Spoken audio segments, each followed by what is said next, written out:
Okay, so what I took in Baltimore as my lead-off point, or whatever you want to call it, my instance of social justice was the male-female wage gap. And the male-female wage gap, in the view of most people, is due to sexism. The idea is that most employers are men, and therefore they would have this natural animosity toward women. I tell you, most of the men I know, they don't have an animosity toward women. It's pretty much the opposite. But according to this theory, you know, we have an animosity toward women, we white males, or males in this case.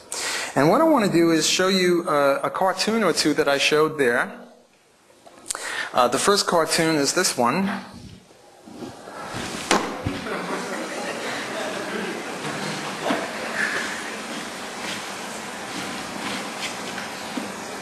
Boy, it's not really as clear as it could be, but is that the best we can do, Clinton? Okay, well, I've got other diagrams that are more intricate than that one, and I'm hoping that I can get a better focus. Okay, so that's one explanation of the male-female income gap. Here's another one. This one I didn't show, but it's, and this one says, I feel like a man trapped in a woman's salary. It's another way of saying the same thing. And here's yet another one, also one that I did not show in Baltimore. And this says there's a state lottery, and this week's... I guess I don't have to explain it. If you have to explain the joke, you're in trouble, you know, so you people are getting the joke, so that's good. The idea here is that the reason females earn less than males, and the illustration I'll be using is 70%, namely a wage gap of 30. It's a little less now, it's more like 25. It keeps changing, but I'm not interested in the slight changes up and down. I'm interested in the fact that there's a significant gap between what males and females earn. And the usual explanation is due to greed or capitalism or male employers or something like that. Women are victims of a wage gap. It's due to patriarchy, sexism, whatever. If we were to put this in terms of supply and demand, it would look like this. Here we have wages and quantity of labor, and the demand curve over here is the demand curve assuming no discrimination. And that's what the wage would be. And there is no discrimination against males, so the wage of males is what it would be with no discrimination. But employers, because they're horrible people, shift their demand curve to the left for women workers, female workers, unless the demand for female workers is less than it otherwise would be. And that explains why we have the lower wage. Let me give you a few quotes to support this sort of a thing. Women with the university degree earn just $1,600 more a year than men with high school education. Working women who graduated from university earn just $4,000 more annually than men with less than grade 9 schooling. Here's a quote from some famous economist. Quote, jobs held by women are valued less than those held by men, which accounts for the wage gap. That's it. That's the analysis. It doesn't get much deeper than that, but let me read a few more quotes. Here's one that says, the gender wage gap is about 18,000 for university professors. Women academics earn substantially less than their male colleagues, and it goes on to decry this and say this is a horrible thing. Here's another one, bias suggested in women's pay gap. I'm sure that if you had scissors and a little time, you could come up with dozens of things like that just in the last month complaining about this. Here's one from the New York Times given to me by my colleague, Bill Okander. You'll remember this one, Bill? Why is her paycheck smaller? And it has this wonderful graph, and it shows that people women have lower wages in a whole myriad of jobs and occupations.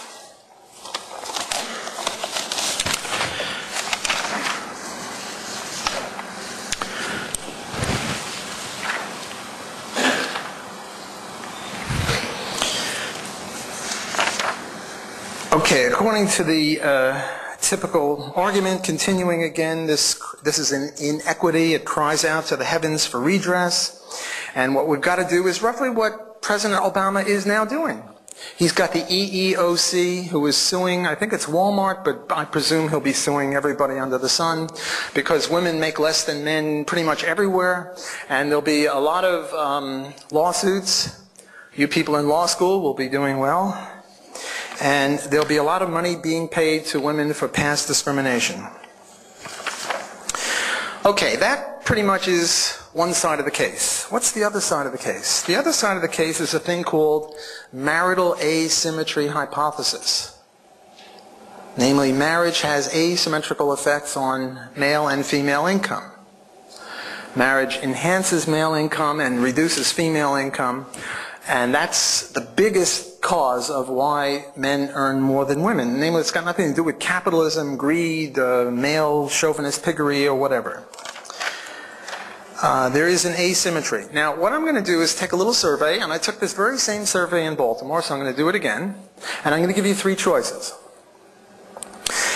It has to do with household cleaning and cooking and child rearing and getting up at 3 in the morning when the baby is sick, and shopping and gardening and all that sort of stuff. Cooking and washing and everything done in the household. And I'll give you 3 choices. 1, the husband does more than the wife. The other, it's roughly equal. And the third, the wife does more than the husband. Now, I want you to, if you're married, answer this in terms of your own marriage. If you're not married, answer this in terms of the marriage with which you're most familiar, presumably your parents' marriage, or if you were brought up by some other couple, well, then their marriage. Okay. And now, if equal, it doesn't have to be 50-50 exactly. It could be, 45 to 55 either way. If it's close, we'll call that equal. Everyone with me? Okay. Raise your hands if the marriage that you're most familiar with, the husband does more of the housework and house cooking and cleaning and stuff like that than the wife. One liar. No, I'm kidding. I don't know you. I assume that you're telling the truth. Okay. But there's only one, and the group is about 100 people or so, give or take, I don't know. But it's a big group, and only one takes that view. The second choice is it's roughly equal, somewhere between 45 and 55. Raise your hand if the marriage that you're involved with is, okay, we've got maybe 15, 20 people? 25? It's hard to tell, and I'm not going to count. But I rely on you to give veracity to my count. There's somewhere around 20 people, 25 people. Now raise your hands if the wife does more than the husband, significantly more. Okay, now we got 80%, 75% of the group. Okay, now when I was in Baltimore, what I said, remember this is right after, what's his name, had won all those swimming medals, Michael Phelps. I try to introduce this concept of alternative or opportunity costs. And I said that whenever you do anything, it always comes at the cost of something, namely other things that you could have been doing that you would have done better or more had you not been doing the first thing. So I said that Michael Phelps is probably not a world-class cellist. Why? Because in order to be a world-class cellist, you've got to play the cello, I don't know, 6, 8, 10 hours a day.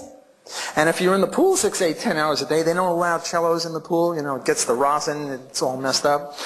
You just can't do it, or you can't be as good a cellist as you would otherwise be had you not done the swimming. Now, maybe he's a decent cellist, but I guarantee he'd be a way better cellist if he didn't, swim around all the time. I gave the same example. I was on this is a little off the Baltimore thing, but later on I was on this black radio show, and I gave the same thing with LeBron James. I said, I'll bet you LeBron James is not a great flute player. And I was accused of being a racist for that. And I said, it's got nothing to do with racism. I'm just trying to illustrate alternative costs and opportunity costs. And LeBron is, dunking basketballs. He's not playing the clarinet or the flute or anything. So obviously he can't be as good a flute or clarinet player as he would be if he paid attention to that instead of dunking the basketball and jumping 50 feet in the air and, the way he does. It's just a basic element of economics, and if you don't like this sort of a thing, probably you shouldn't major in economics. But all this is really common sense.